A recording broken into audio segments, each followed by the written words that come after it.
Hello viewers, আসসালামু আলাইকুম। সবাই কেমন আছেন? আশা করি সবাই অনেক ভালো আছেন। তো আমার গরুকে আমি খাইতে দিছি, তো দেখেন গরুর খাবারের রুচিটা ঠিক কতটুকু বাড়ছে।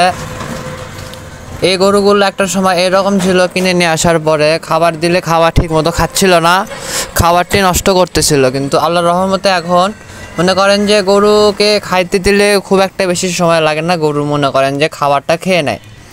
আর সবসময় চেষ্টা করবেন গরুর খাবারে পানির পরিমাণটা কম দেওয়ার, এটা হলো একদম সঠিক নিয়ম। এই নিয়মে যদি গরুকে খাবার দেন তাহলে আস্তে ধীরে আপনার গরু একটা ভালো পর্যায়ে পৌঁছায় যাবে। সেটা এখন হতে পারে হয়তো বা লম্বা হবে, না হলে শরীরের দিক থেকে মোটা হবে, মানে আসলে গরুর কোয়ালিটির ওপরে। কারণ গরুরা সর্বপ্রথম লম্বা হয়, সেটা এখন বাছুর গরুর ক্ষেত্রে আর কি। তো এখন আপনার যদি দুই দাঁতের গরু হয়ে থাকে তাহলে মোটাই হবে, লম্বা আর হবে না। কারণ দুই দাঁতের গরু কিন্তু গায়ে মাংস লাগে।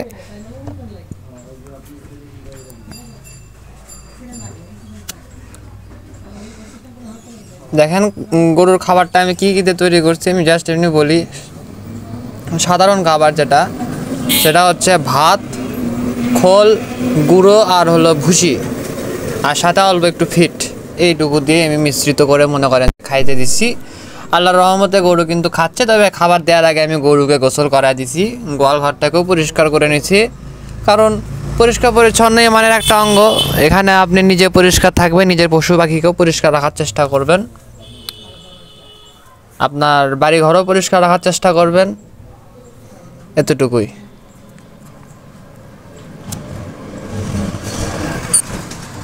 আর দেখতে দেখতে দিন পারই হয়ে যাচ্ছে। আজকে 2 তারিখ, এই মাসটা গেলে সামনে থাকবে আর মাত্র 1 মাস। সোজা কথা, সামনের মাসে 16, 17, 18 এরকম দিনে হয়তো বা কোরবানি ঈদ হবে। তো আমার গরু তো কোরবানি ঈদে সেল দেওয়ার মতন গরু না। আমার গরুগুলা নিহায়তি বাছুর গরু, অল্প বয়সী। এদেরকে ওই যদি বছর 2 পালন করা যায় তাহলে মনে করেন যে প্রতি গরু 2.5 লক্ষ টাকা পিস কিংবা 2,20,30,000 টাকা দিয়ে বিক্রি করা সম্ভব। আবার এমনও হতে পারে যে এর কমেও বিক্রি করা রাখতে পারে, আবার এমনও হতে পারে 3 লাখ টাকাও দাম হতে পারে। আসলে বলা যায় না, আসলে ফিউচার কার কেমন হয় এটা কিন্তু বলা মুশকিল। হায়াতে বেঁচে থাকলে অবশ্যই ভালো একটা প্রফিট আশা করা যায় এগুলা ছোট ছোট গরুদের থেকে। কারণ খামারে কিন্তু মনে করেন যে ম্যাক্সিমাম বড় বড় খামারিরা কিন্তু ছোট গরু কিনে নিয়ে এসে কিন্তু সেগুলোকে বড় করে বিক্রি করে দেয়। বিশেষ করে কুরবানি টার্গেটে যে সকল গরু আর কি আমদানি করে তারা। তা আমি আমার এই 2 গরু আর 2টা মাসেই রাখবো। 2 মাস বললে ভুল হবে, 1 মাস 28 দিন রাখবো। আমি হিসাব করে রাখছি এই কটা দিন আমি মনে করেন যে এদেরকে পালন করব। তারপরে ইনশাআল্লাহ বিক্রি হয়ে যাবে। তো ততদিন মনে করেন আমি এদের কী কী করি না করি আপনাদেরকে অবশ্যই দেখানোর চেষ্টা করব। বিশেষ করে যারা নতুন নতুন খামারি, নতুন উদ্যোক্তা বা চিন্তা ভাবনা করতেছেন, তারা আমার ভিডিওগুলোকে ফলো করার চেষ্টা করবেন। অবশ্যই কিছু না কিছু শিখতে পারবেন। যেমন খাবার দাবার শিডিউলটা কীরকম হওয়া লাগে বাছুর গরুর, সেটা শিখতে পারবেন। আর আমি প্রতিটা ভিডিওতে একটা কথাই বলি যে আপনার বয়স থাকতে আপনি কিছু একটা করেন, বয়সটা পার হয়ে গেলে তখন কিন্তু মানুষের খোঁচা খোঁচা খোঁচা, মানে মানুষ এত অপমান করবে, মনে করেন যে মানুষ আপনাকে শান্তি পাইতে দিবে না, মনে করেন কথায় কথায় বাস দিবে। তা আসলে এত বাস নেওয়া মানুষের পক্ষে সম্ভব না।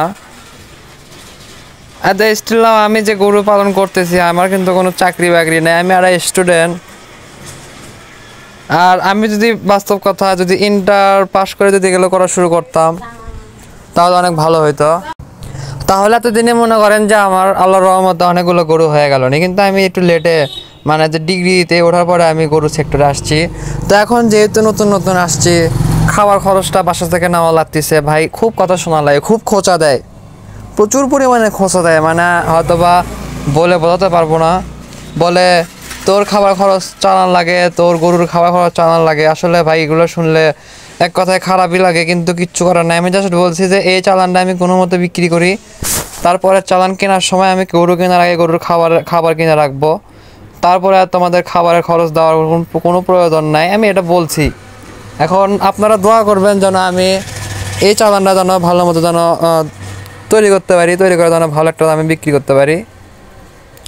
এরপরে চালানের সর্বপ্রথম আমি নিজেই গরুর খাবারটা কিনবো, মানে সচরাচর বাংলা কথা যেটা, আপনারা যারা নতুন গরু পালক ভাই দয়া করে বলতেছি যে আপনারা সর্বপ্রথম নিজের টাকা দিয়ে আগে গরু কেনার আগে গরুর খাবারের হিসাবটা কষবেন, যে আসলে আমি 10টা গরু পালবো, আমার 10 গরুর পিছনে ঠিক কত টাকা খরচ হতে পারে, বা আমি 2টা গরু পুষবো, 2 গরুর পিছনে আমার মাসে কত টাকা খরচ হতে পারে।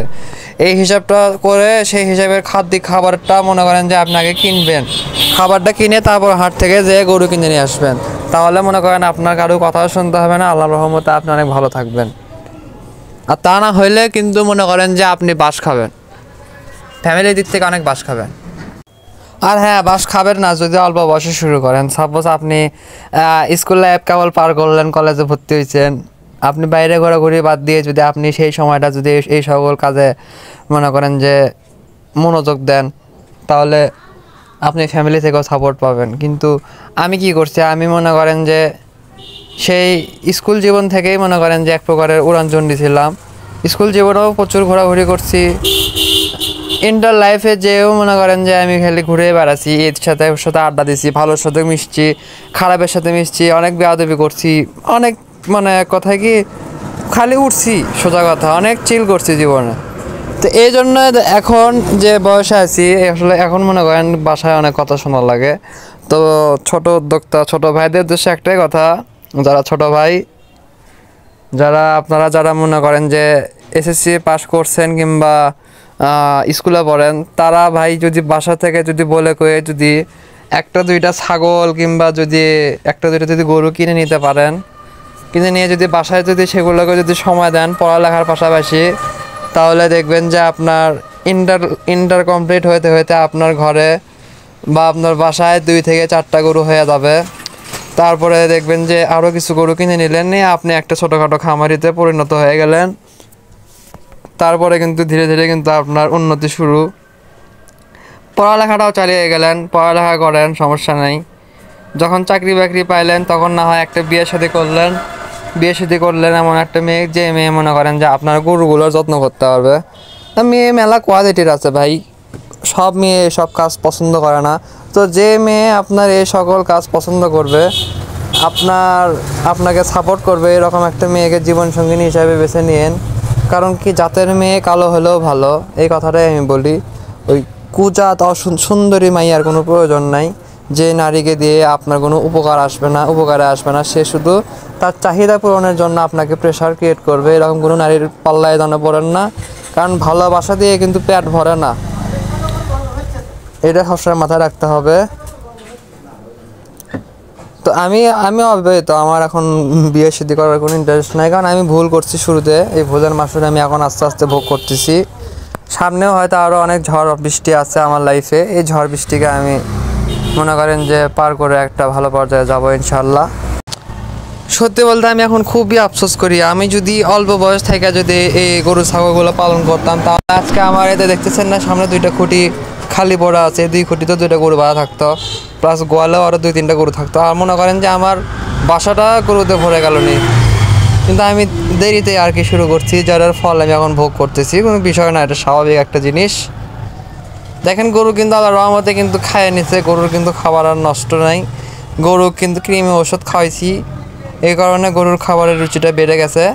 কালকে একটা ডোজ দিতে হবে, কারণ অলরেডি কৃমি দেওয়ার 7 দিন হয়ে গেল, কালকে হবে 8 দিন, 8 নাম্বার দিনে ডাক্তার বলছে ফোন দিতে। তো কালকে দেখা যায় ডাক্তার কি করে না করে, হয়তো কালকে একটা ভিটামিন দিয়ে যাবে। আর 400 টাকা রেডি রাখতে হবে, কারণ ডাক্তারের ভিজিটই হলো 400 টাকা।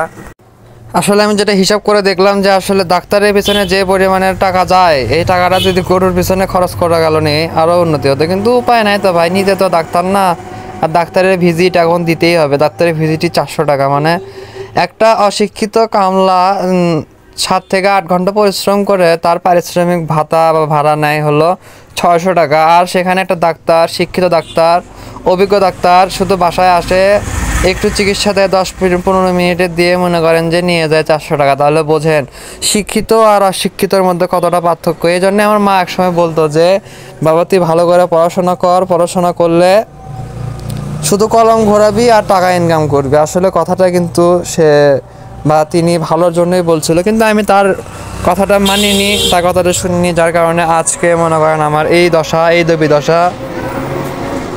কোথাও কোনো রকম মূল্য হয় না। আত্মীয় স্বজন বলেন, ভাই ব্রাদার বলেন, বন্ধু বান্ধব বলেন, মানে কারো কাছে কোনো মূল্য নাই। সবার চোখে অনেক ছোট একটা বান্দা আমি, তো বিষয় না। এইভাবেই এখন জীবনযাত্রা চলতেছে, চলুক। কত দূর যায়, কত দূর এগোতে পারি আমার জানা নাই। তো মোটামুটি ডাক্তার খরচ আমার এই গরুর পিছনে চলে যাবে, আমি মনে করি 3-3.5 টাকায় গরুর পিছনে ডাক্তার খরচ যাবে।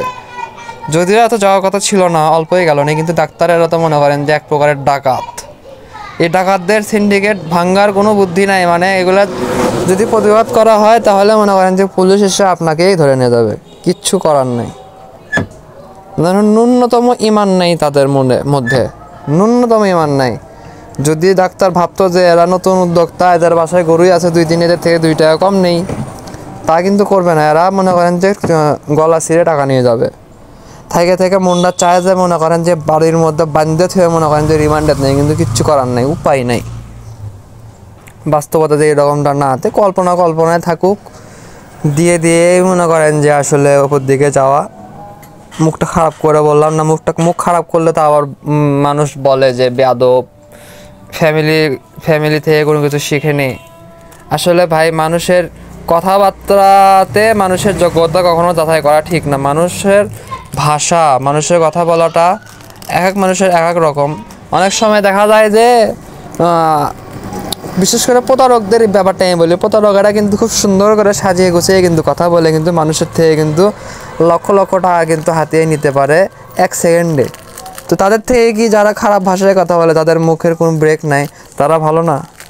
মানে যাদের মনে কোনো বিষ নাই, যা মনের মধ্যে আসে সেটাই মুখ দিয়ে বলে দেয়, এরকম মানুষ ভালো নাকি যারা অন্তরের মধ্যে বিষ রেখে মুখ দিয়ে মিষ্টি মিষ্টি কথা বলে, এরা ভালো? আসলে এটা আপনারাই বুঝতে পারবেন। আমার চোখে ভাই সবাই এখন সমান। আর আমি একটা কথাই এখন বলবো যে ইনশাআল্লাহ ওয়ান ডে, ঠিক আছে? এই দিন না, সামনে আরো অনেক দিন পড়ে আছে। এখন যারা আপনার ছোট চোখে দেখতেছে, একদিন তারাই আপনারে বড় চোখে দেখবে। যারা আপনার নামে বদনাম করতেছে, আপনার কাজকর্ম নিয়ে যারা মজা নিচ্ছে, ওরাই একদিন আপনার নামে প্রশংসা করবে, আপনাকে সেলিব্রিটি বানায় দিবে। এটা হলো দুনিয়ার নিয়ম। তা আসলে এই জন্য আমি আমার ভক্তদের থেকে আমি আমার হেটার্সদের বেশি ভালোবাসি, বেশি গুরুত্ব দেই। যারা আমার ঘৃণা করে তাদেরকে আমি অনেক বেশি ভালোবাসি। যারা আমার ঘৃণা করে তাদের জন্য কিন্তু আজকে আমি মোটামুটি একটা পর্যায়ে আসতে পারছি, হয়তো বা ছোটোখাটো একটা পর্যায়ে, যে এই পর্যায়ের কোনো হিসাবই নাই, মানে গুরুত্বই নাই। তাই বাংলা কথা কি, সকালে ঘুম থেকে উঠে নিজে ফ্রেশ না হয়ে আগে গরুর যত্ন করি। দেখতে পাচ্ছেন ব্রাশ করতেছি, আসলে কিন্তু এদের গোসল করাইছি, এদের ঘর পরিষ্কার করছি, এদের যত্নার্থী সব কিছু করে খাবার দাবার দিয়ে এখন আমি মনে করি নিজে পরিষ্কার হচ্ছি। এখনও কিন্তু গোসলটাও করিনি। তো এটাই। আর ভাই গরু পালন করতে গেলে কিন্তু আপনার শরীর থেকে কিন্তু পচা দুর্গন্ধ বের হবে, ঠিক আছে? এটা মানতেই হবে। মানে কথায় আছে না, কাজ করলে শরীরের ঘাম আসে, সে ঘামের কিন্তু গন্ধ কিন্তু খুব একটা ভালো না, বাজেই হয়। তো এইরকম গরুরও মনে করেন যে প্রস্রাব পায়খানার কিন্তু গন্ধ আছে, সেটা কিন্তু আপনার শরীরে লেগে থাকবে যখন তখন। সাপোজ আপনি এখনই গরুর কাজ করে নিজে ফ্রেশ হয়ে বের হলেন, এর মধ্যে দেখলেন যে গরুর একটা অসুখ ধরা দিল, সাপোজ গরুর পেট খারাপ হয়েছে, তখন কিন্তু আপনি কিন্তু আবার সেই গোয়ালে গেলেন, যে কিন্তু তাদের কিন্তু বর্জ্যগুলো পরিষ্কার করলেন, করে কিন্তু তাদেরকে ওষুধপাতি খাওয়ালেন, আর সেই সময় কিন্তু আপনার শরীরে কিন্তু আবার কিন্তু ময়লা লাগলো। তো এটাই ভাই, এই সেক্টরে কিন্তু সুখও আছে, শান্তিও আছে, অশান্তিও আছে, কষ্ট আছে। আর এতে এটা হলো আমার বাসার খুব প্রিয় একটা কবুতর, মানে এই পেয়ারটা কালার সেট আপ দেয়নি ঠিক আছে, কিন্তু মাদি আর নর এই দুইটা কবুতর মনে করেন আমি আমার বাসায় প্রায় আসছে 2 থেকে 2.5 বছর ধরে। মানুষেরা পালে 3 বছর 5 বছর 10 বছরের পুরোনো কবুতর আছে, কিন্তু আমার এই দুইটা অনেক পুরোনো কবুতর। এই কুকুরটা মনে করেন যে আমার মোটামুটি এই আমার এলাকার সবাই এক চেনে। আর এর জন্ম কিন্তু আমার বাসাতেই। আর আমার এই ডগটা কিন্তু শিকারি ডগ, মনে করেন যে এরে যদি কেউ আঘাত করে তাকে ছেড়ে কথা বলে না, তারা দিয়ে দেওয়ার চেষ্টাই করে। তো এই মুরগিগুলোও মনে করেন যে আমার, যদিও মুরগির কোনো উন্নতি নেই, মুরগির অসুখ 12 মাস। আমি মুরগিতে মানে পছন্দ করি না মুরগি, ফালতু। তো আমার কাছে কবুতর আর গরুটাই বেস্ট একটা অপশন। কবুতরের অসুখ হলে জব করে খাওয়া যায়, বাচ্চাকেও জব করে খাওয়া যায়, বড়গুলোকেও চিকিৎসা করে সুস্থ করা যায়। কিন্তু মুরগির অসুখ হলে সুস্থ করা খুব মানে কষ্টকর হয়ে যায়। আমার তো এই চিপার ভেতরেও কিছু কবুতর আছে।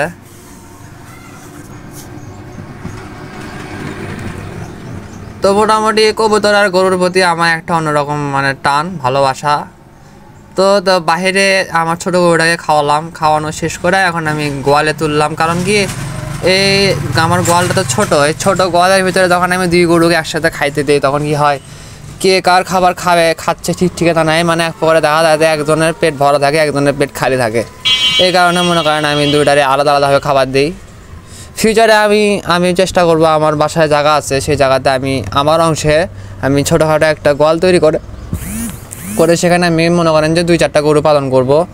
আমারও তো বড় স্বপ্ন নয়, আমি সবসময় ছোটো স্বপ্ন দেওয়ার চেষ্টা করি। আমি এমন স্বপ্ন দেখবো যে স্বপ্নটা আমি আসলে পূরণ করতে পারবো, বাদ বাকিটা আল্লাহর ইচ্ছা। তো এদের মধ্যে একটা অন্যরকম বন্ধুত্ব সৃষ্টি হয়েছে, একে অপরের গা চাইটা দেয়, এটা খুব ভালো লাগে। ভালোবাসা না হলে কিন্তু এটা সম্ভব ছিল না। আর এদের ভালোবাসাটাই এভাবে প্রকাশ করে। তো লালটা আমার ডাকু, আর কাওয়াটা হলো কালু। এখন কালুও কিন্তু ওর খাবার কিন্তু পুরোপুরি শেষ করছে, একটা দানা কিন্তু রাখেনি, মুছে খাইছে, নষ্ট কিন্তু করেনি। তো এটাই হচ্ছে কি, আপনি যদি ভালো খাবার দেন, মানে সুস্বাদু যদি খাবার দেন, যে খাবারটাতে পুষ্টি আছে, মানসম্মত খাবার, তাহলে গরু অবশ্যই খাবে। আর আমার গরুগুলো কিন্তু একদিনে পর্দায় আসে না। আমার গরুগুলো আগে কী রকম ছিল, আমি বলতেছি না যে আমার গরু এখন আহামরি খুবই মোটা হয়েছে বা খুব সুন্দর হয়েছে, তা না। আমার গরুর এখনও কিচ্ছুই হয়নি আমি যেটা মনে করি, তারপরও 10-15-20% একটু উন্নতি হয়েছে।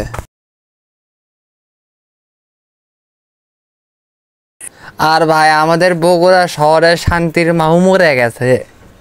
কথাটা কেন বললাম, একে তো গরমের চাপ, দ্বিতীয়ত কারেন্টের অত্যাচার। কারেন্টও মনে করেন যে আমাদের সাথে এক প্রকারের গাদ্দারি করতেছে। আমার জানা নাই যে বগুড়া শহরের আসলে এমন মানে পরিণতি কেন। আমি জানি না বগুড়াতেই শুধু কারেন্ট যায় এত বেশি, নাকি অন্যান্য জেলাতেও যায়। আমার জানা আমাদের ঢাকার মতন একটা শহরে এত বেশি কারেন্ট যায় না। কারণ ঢাকাতেও আমাদের আত্মীয় স্বজন বলেন, ভাই ব্রাদার, বন্ধু বান্ধবরা থাকে। সো মোটামুটি খোঁজ খবর তো আমরাও রাখি। আর বগুড়া তো আমাদের মানে আমার জন্মস্থান বগুড়া শহর, এই বগুড়াতেই বগুড়া চলি আমি। আমার ভাষা শুনে হয়তো আবার বুঝতেই পারতেছেন, আমার ভাষা মনে করেন কিছুটা বগুড়ার ভাষা। এই জন্যে আর কি আমি বলি, বগুড়া শহরে জন্ম নেওয়াটা হয়তো ভুল হয়ে গেছে। এই শহরে মনে করেন কোনো প্রকারের শান্তি নেই, সুখ নাই, এক প্রকারের ঝামেলাই। আর অতিরিক্ত গরম, মানে আমি যে এখন কথা বলতেছি এখনও কিন্তু কারেন্ট নাই। মানে একে তো গরম, দ্বিতীয়ত কারেন্ট নেই, মনে হচ্ছে আমি সেদ্ধ হচ্ছি, মানে কি আর বলবো। তো এই গরমের মধ্যে আসলে ভাই পশু পাখির খুবই অসুখ হচ্ছে, শুধু পশু পাখি না, মানুষেরও অসুখ হচ্ছে। কেউই সুস্থ থাকতে পারছে না খুব একটা বেশি দিন, 2 দিন পর অসুস্থ হয়ে যাচ্ছে। বিশেষ করে ভাই যেগুলো মানুষের বয়স একটু বেশি, মানে যাদের শরীর স্বাস্থ্য একটু ভালো আর বয়স একটু বেশি, এদের আসলে কষ্টটাও একটু বেশি। মানে এরা মানে কারেন্ট গেলে নিজেকে ঠিক রাখতে পারে না। তো এটা বললাম মানুষের কথা, থাকলো পশু পাখি। এদের গরু, মানে আমার গরু তো সবাই ছোটো ছোটো গরু, আমার গরুর অত প্যারা নাই, আল্লাহর রহমতে ভালোই আছে। তো যাদের খামারে বড় বড় গরু আছে, হাতি গরু, এক কথায় লাখ লাখ টাকা দামের গরু, তাদের খামারে ভাই এখন IPS এর প্রয়োজন, পারলে ভাই এসি নিয়ে আসা উচিত। কারণ এই গরমের মধ্যে যদি ফ্যান ছাড়া যদি মানে কারেন্ট তো থাকে না সবসময়, কারেন্ট চলে গেলে গরুর অবস্থা খারাপ হয়ে যায় ভাই, গরুগুলোর অবস্থা খুবই খারাপ হয়ে যায়। কারণ তাদের তো মনে করেন যে শরীরে ধারণ ক্ষমতা একটু কম, মানে বেশি গরম লাগলে নিজেকে কন্ট্রোল করতে পারে না, দেখা যায় যে স্ট্রোক করে বা ম্যাক্সিমাম গরু মারাও যায়। আবার অনেক সময় গরু অজ্ঞান হয়ে যায়, মানে বিভিন্ন ধরনের সমস্যার সম্মুখীন হতে হয় খামারি ভাইদের। এই জন্য এখন মনে করেন যে কুরবানি ঈদ সামনে, বেশি না 2 মাসের মধ্যেই, 2 মাসও না 1.5 মাস পরে ঈদ। এই ঈদ উপলক্ষে মনে করেন অনেকে গরু ছাগল কিনতেছে। তো মনে করেন ঈদ কালেকশন, ঈদের জন্য সবাই বড় বড় খামারিরা বলেন, ছোট খামারিরা বলেন, সবাই কিন্তু তাদের টাকা হিসেবে কিন্তু গরু কিন্তু কিনতেছে, কিনে কিন্তু নিজের খামারে রাখতেছে যে আমি এই গরুগুলোকে সামনে কোরবানি, মানে এই কোরবানি ঈদে আমি ঈদের আগে বিক্রি করে দেবো, এরকম একটা ইচ্ছাতেই কিন্তু তারা কিন্তু গরুগুলোকে কিনতেছে। কিনে কিন্তু তারা কিন্তু এক প্রকারের বিপাকে পড়ে যাচ্ছে। কেমন বিপাক? এই তো ভাই মনে করেন যে গরম, আর সব সময় গরুর কাছে তরল পানিটা রাখার চেষ্টা করবেন। একটা মানুষের শরীরে যেরকম প্রচুর পরিমাণ তরল পানির প্রয়োজন, সাদা পানির প্রয়োজন, সেম একটা পশু পাখির জন্য, সেটা গরু হোক, ছাগল হোক, হাঁস হোক, মুরগি হোক, যে কোনো প্রাণী, কবুতর, প্রত্যেকটা প্রাণীর জন্য কিন্তু পানির প্রয়োজন হয়। তো আমি বলি গরুর কথা, তো গরুর জন্য মানে আর দেখেন আমি কিন্তু আমার গরুর সাইডে, বেশ কালো গরুর সাইডে দেখেন একটা বড় বালতি ভরে রাখছি। আর যখন ইচ্ছা হয় ওখান থেকে অল্প অল্প করে পানি খায়। এবং আমি কিন্তু আমার এই লাল বাচ্চার কাছেও কিন্তু আমি পানি দিয়ে রাখবো একটু পরে। তো এখন না, একটু পরে দিয়ে রাখবো, কারণ চাটতিছে, ওখানে যতটুকু খাবার মানে লেগেছিল ওটা খেয়ে নিক। কারণ বাইরের তলে মানে কিছু খাবার থাকে আর কি, যে খাবারটাতে কিছু প্রোটিন মানে লেগে থাকে, তো ওরা খেয়ে নিচ্ছে, খাইলে মনে করেন যে ওদেরই উপকারে লাগবে, ওদের শরীরের উপকারে লাগবে। এই জন্য মনে করেন আমি এখন সরাচ্ছি না, খাক। আর এই গরমের মধ্যে আসলে ভাই খুব পেইন হয়ে যায়, ভালো লাগে না। বৃষ্টি যে কবে হবে, মানে একটু বৃষ্টির প্রয়োজন, খুবই বেশি বৃষ্টিকে মিস করতেছি। কবে যে বৃষ্টি আসবে আবার সবার লাইফে, বৃষ্টির পানি কতদিন ধরে তো শরীরে পড়ে না, এটা আসলে অজানা থেকে গেল।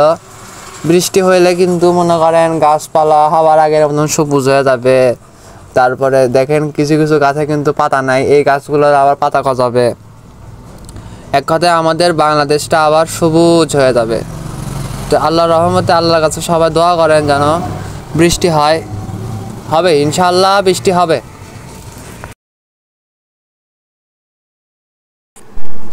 তো গরুর প্রতি মনে করেন যে এত বেশি যে ভালোবাসা তৈরি হচ্ছে দিন দিন, এটা বলে বোঝাতে পারবো না। মানে গরু দেখলে গরুর প্রতি মায়া কাজ করে।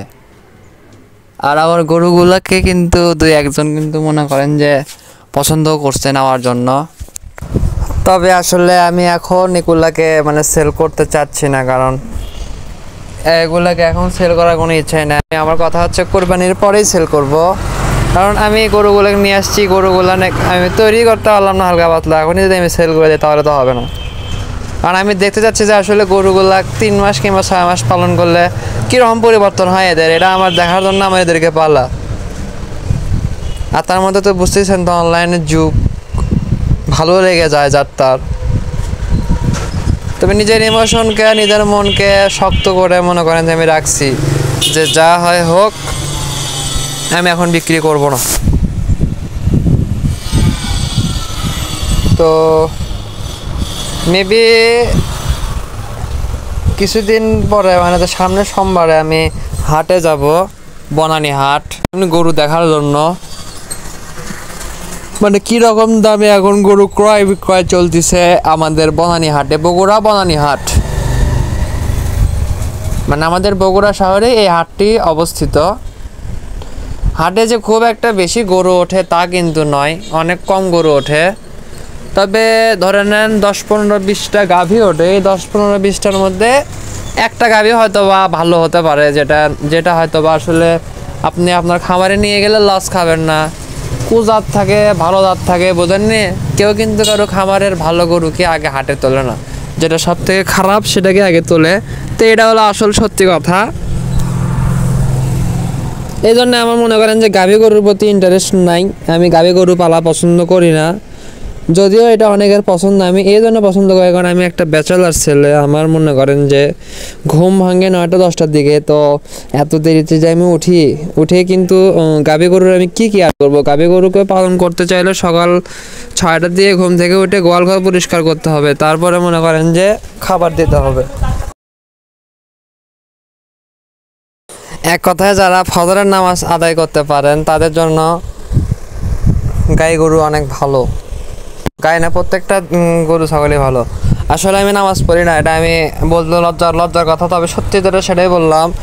আমি যদি নামাজ পড়তাম না তাহলে মনে করেন ওই সকালে ঘুম থেকে উঠে মনে করেন যে গরুর কাজ শেষ করে আমি মনে করেন আইসা দোকান খুলতাম, মানে আসলে অবস্থা খুব ভালো একটা পজিশনে যেতে পারতাম। কিন্তু আমি মনে করেন যে হেদায়েতই হতে পারছি না, আমি পাপের মধ্যে দিন দিন লিপ্ত হয়ে যাচ্ছি। সেটা অনেক ধরনের পাপ, মানে এগুলো না বলেই থাক। মানে আসল কথা, দিন দিন খারাপ হয়ে যাচ্ছে ভাই। কবে যে ভালো হবো আমার জানা নাই। আল্লাহর কাছে আমি নিজের জন্য দোয়া চাই যে যেন আমি যেন ভালো হয়ে যাই, দিনদার ব্যক্তি হইতে পারি, নিজে নামাজ পড়বো, 10 জনকে নামাজ পড়ার জন্য দাওয়াত দিব। কবে যে এরকম একটা দিন আসবে আমার জানা নাই।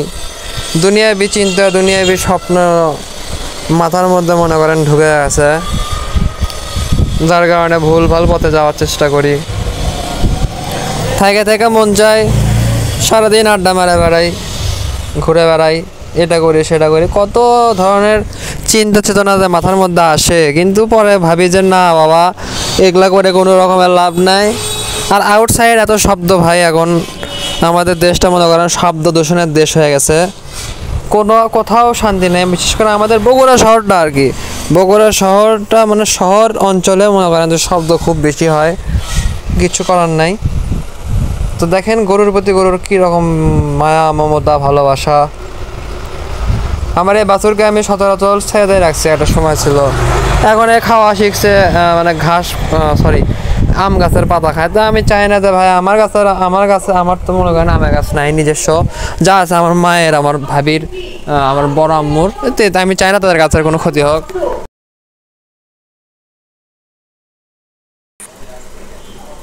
আর সেজন্য আমি মনে করেন যে আমার গরু আমি গলায় দড়ি দিছি, এখন মনে করেন আমি বেঁধে পালন করি। ছেড়ে দিয়ে পালার কোনো শখ নাই, এত ছেড়ে দিয়ে পাইলে কি করবো, এরা হলো বান্ধে থয়ে পালার জিনিস, বাঁধে রেখে পালা উচিত। তো এদের এখন আমি বাইরের জগৎটা দেখাচ্ছি না, এদেরকে আমি ভিতরে জগতে রাখছি। যাই হোক ভিউয়ার্স, আমি আমার ভিডিও ইউটিউবেও ছাড়ি, আমার গরুর ভিডিও আর কি আমি ফেসবুকেও ছাড়ি। এখন যাদের আমার ভিডিও ভালো লাগে তারা আমার চ্যানেলটিকে সাবস্ক্রাইব করবেন এবং ফেসবুক চ্যানেল হলে ফলো দিবেন, তাহলে মনে করেন যে আমার গরুর ভিডিওগুলো আপনারা দেখতে পাবেন। আর দেখলে আপনাদের যে ক্ষতি হবে তা না, অবশ্যই লাভ হবে, 100% শিওর থাকা লাভ হবে। এবং ফেসবুকবাসীদের উদ্দেশ্যে বলা যে আমার একটা ইউটিউব চ্যানেল আছে, আমার চ্যানেলের নাম বিগাড়ি অ্যাগ্রো ফার্ম, ঠিক আছে? এটা লেগে সার্চ দিলে আমার আইডি সবার আগে চলে আসবে। আর আমার ফেসবুকে তো অনেক ভাই বাদারি অ্যাড আছে, তবে আমার ফেসবুকের ভাই বাদারে আমি সাপোর্ট খুব একটা পাইনি আমার ইউটিউবের জন্য। আল্লাহর রহমতে ইউটিউবে একটা জিনিস খেয়াল করছি, অটোমেটিকলি আমি অনেক সাবস্ক্রাইবার পাইছি, অনেক কম, ওই প্রায় 750-এর মতন হয়ে গেছে। তো যেটাই হোক, আমাকে যারা ভালোবাসে তারাই আমার চ্যানেলে সাবস্ক্রাইব করছে, আমার কথা যাদের ভালো লাগে তারাই সাবস্ক্রাইব করছে।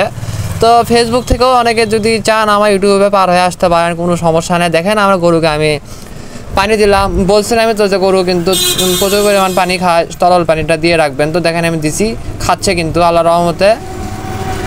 এভাবে যদি গরু পালন করেন তাহলে আপনাদের গরু ঠকবে না। আর এবং আমি দ্বিতীয় আরেকটা ভিডিও আমি তৈরি করব, সেটা হচ্ছে গরুর ঘাস নিয়ে। আমি গরুর ঘাস দিনে কয়টি ঘাস কিনি এবং কত টাকা দিয়ে কিনি এবং কী সিস্টেমে খাইতে দিই, আমি এইটা নিয়ে একটা ভিডিও আপনাদের মাঝে আমি শেয়ার করব। তো যদি দেখার শখ থাকে আমার চ্যানেলটিকে সাবস্ক্রাইব করে রাখুন।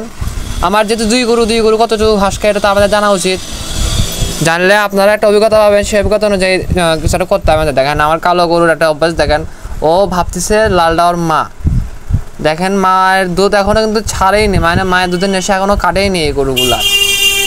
তাতেই কত সুন্দর একটা মানে ফিগারে আনছি, মানে লম্বা চড়া হয়েছে আল্লাহর রহমতে।